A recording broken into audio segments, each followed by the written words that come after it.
Welcome back to Wood Engineering. I'm Jeff Arochko from Carleton University, and in this video, we're going to finish up design of bolted connections by talking about splitting failure mode, which is the only one of those failure modes that is a perpendicular to grain specific failure mode. Then we're going to summarize everything after that. So what's splitting? So splitting is not so easy to come up with the simple mechanics of how to do this because it's based on a fracture mechanics approach. So the equation is a bit opaque for us from a mechanics point of view, unless we have background in fracture mechanics. So I'm going to describe what happens, and then I'm going to give the calculation procedure. So, okay, so here we have a piece of wood. Now we're looking at it on its side, and we have bolts inside this piece of wood. And now instead of the bolt wanting to tear out the side, for example, or have group tear out, or net tension, or even bolt yielding, we're looking at what happens if the bolt wants to move perpendicular to grain. So I'm pulling down, which means that basically I'm grabbing this wood and pulling it down, okay, from a certain height. I'm pulling it down. Okay, so we know from when we talked about connections in general that this is a very bad way to load a piece of wood if we can possibly avoid it, because if we have our straws, comme ça, then if we want to pull down, if we're pulling down, like if my fingers here are the bolts, and I pull down, or actually why don't I just put a bolt in there? Let's say I put a bolt in between these straws. Okay, great. And now I pull down on that bolt. It's basically going to open up this crack. Okay, so it's going to want to pull all of this stuff on the bottom down, which is going to open up the cracks on this side and this side. Bit messy with the straws. If I draw it, I think it'll make a bit more sense. So if we pull down those bolts, what's going to happen? We're basically going to form a crack here because we're splitting apart the fibers. Okay, so that crack is going to have some certain length. And then if we pull enough, it's basically going to split the piece of wood crossways, which is very bad. So when we do this, we need to look at our unloaded edge and our loaded edge, and we're going to use these distances to calculate our splitting strength. So first of all, let's recall that the depth of this piece of wood is D. Okay, and then I have two different distances here. And this depends on the way that the bolts are going. Okay, so here we have our EP. And recall that EP is our unloaded edge distance. Oops, unloaded edge distance. Okay, we have a loaded edge distance too. That's this one, but we're not going to happen to use that. That's our EQ, which we talked about before. Okay, so we're not going to use that here. What we're going to use is this DE, which is our effective depth. And this is the same dimension that we used when we talked about calculating shear strength at connections in one of the previous videos. So this is effective depth. And that equals D minus EP, minus our unloaded edge distance. So remember, it's the distance from the farthest bolt to the loaded edge. And just to remind us of that, we're going to recall that in this connection, since the bolts are pushing downwards, this is our loaded edge, and this one up here is our unloaded edge. Okay, so given those definitions, now we can calculate what the strength is.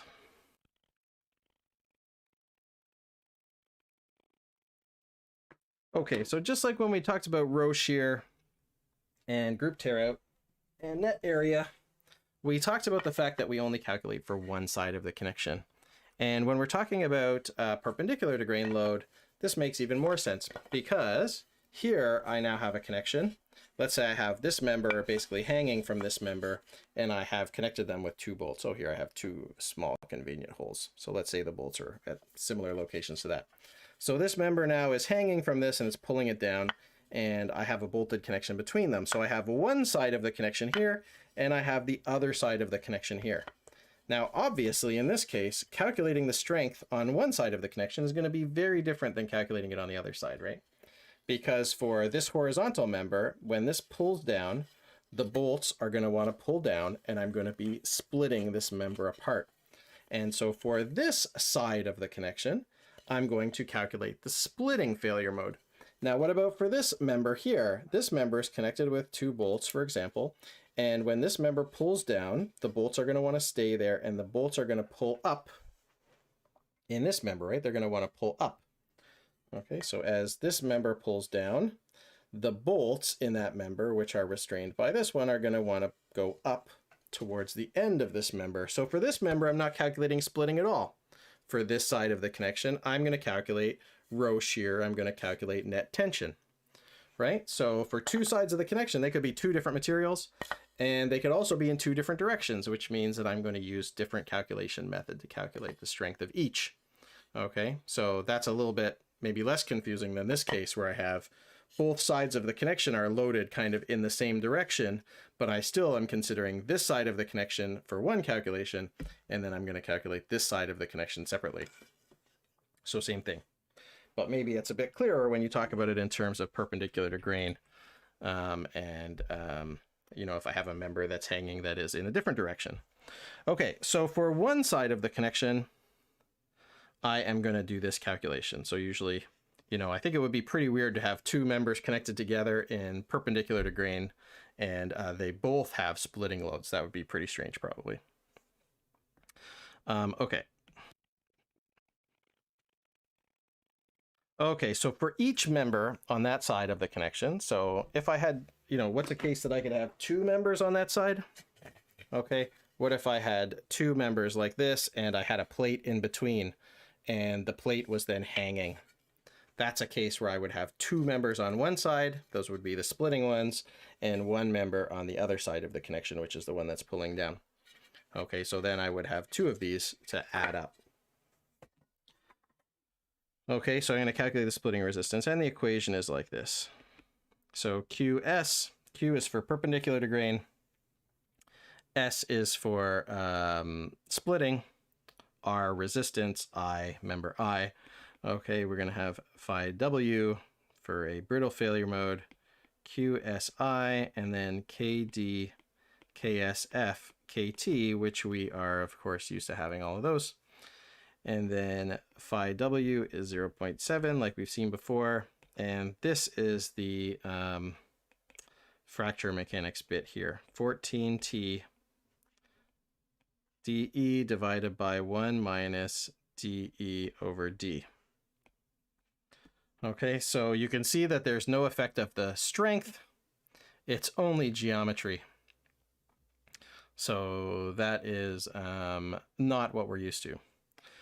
Okay, so I plug all those things in and I get my splitting resistance for that member. And then if I have multiple members on that side of connection, I'm going to repeat it for the other member on that side. And then I'm going to find the total.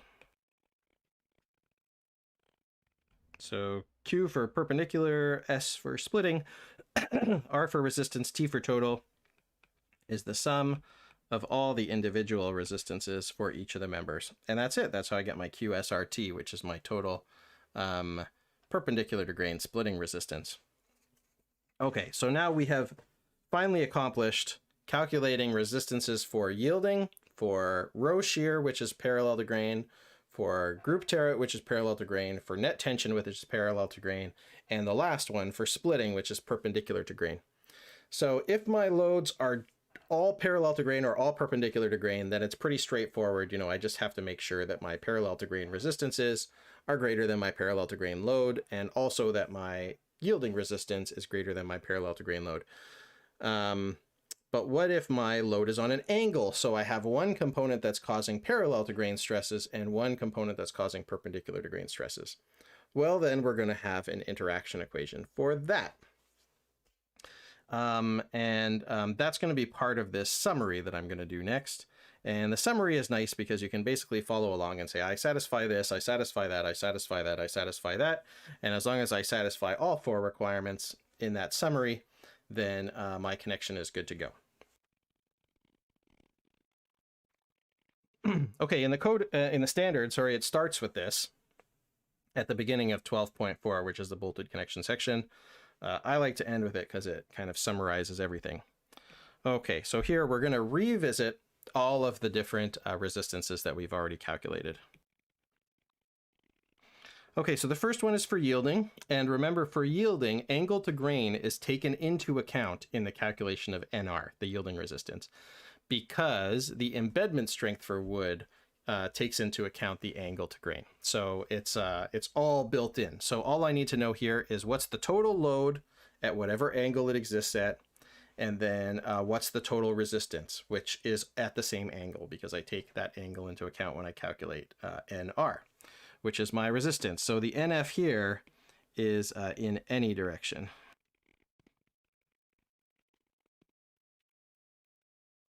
Okay, so then I look at all the parallel to grain components. Okay, and then I have my PF. So let's look at what this is. Okay, so here is my, if I have a piece of wood, say some random place within a piece of wood, and I have a bolt here. Okay, and let's say that my load is on an angle. This is NF. Okay, that's my total load. And I have an angle here of theta, which is between the grain and the load. Okay, then I can split that NF into two components, right? One being the PF, which is the parallel to grain component, and one being the QF, which is my perpendicular to grain component. Okay, let me neaten that up a little bit.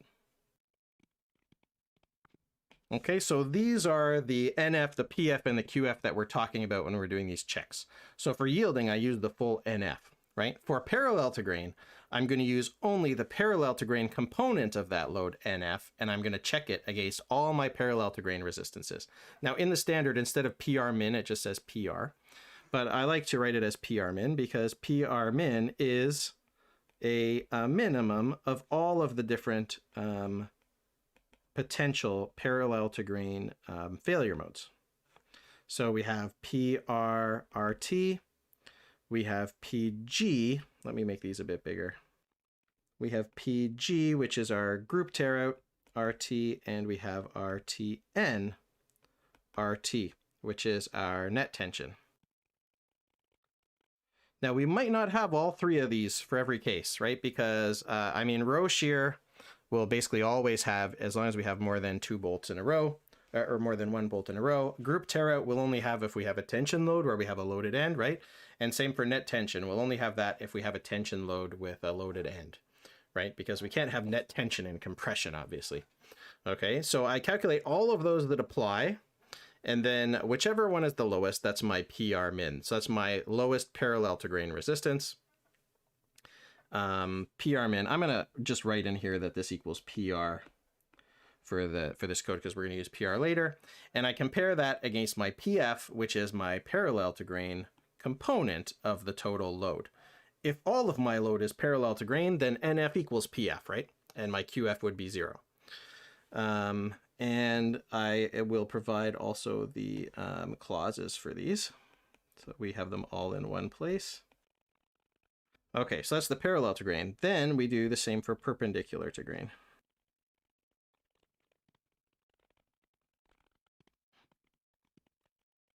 Okay, so in this case, there's only one perpendicular to grain failure mode, which is the splitting failure mode. So QR is just equal to QST, which happens to be the one for splitting. Okay, now, so those are all our failure modes, right? We had yielding, we had row shear, group tear out, net tension, and splitting. Okay, now the very last check that we need to do is one that we need if we have both parallel and perpendicular components. Okay, so there's no need to check this one if I have all of my load being parallel to grain or all of my load is perpendicular to grain, right? Because then NF equals QF or NF equals PF. But if I have it at an angle to grain, then I need to check this interaction. Okay, so then I'm going to use my NF, which is the total load, right? It's the load that's on the angle, NF. Okay, and I'm going to compare that to this interaction. Okay, and you'll recognize this interaction as being the same interaction that we use for embedment strength. Okay, PR QR divided by PR sine squared theta plus QR cosquared theta. And you'll see that if I set theta equal to 0, then I'm going to end up with NF less than or equal to PR. And if I set theta equal to 90 degrees, then I'm going to say I'm going to have NF less than or equal to QR. So then all I have to do is I check A through D, whichever ones are applicable. Usually, A, if I'm just parallel to grain, then really I only have to check A and B, right? If I'm just perpendicular to grain, I really only have to check A and C. If I have an angle to grain, I have to check all of them, of course. Then once I check all of those requirements match, that my resistances are all greater than my factored loads, then my connection is done. So that brings us to the end of bolted connection design. We've looked at our spacing requirements and geometry. We've looked at the mechanics of each of these different failure modes: yielding, failure mode, which does not depend on parallel or perpendicular. It doesn't matter what the angle, and it applies to the entire connection. And then the rest only apply to each side of the connection, as we talked about. We have the parallel to grain failure modes, which are row shear, group tear out, and net tension. Then we had the perpendicular to grain failure, which was splitting. And then just now we looked at what happens if we have load that will cause potentially parallel to grain failure and perpendicular to grain failure, in which case we check this final interaction equation. And then once we do that, we're done. So next we're going to look at some examples of bolted connection checks and designs to get our feet wet on these equations.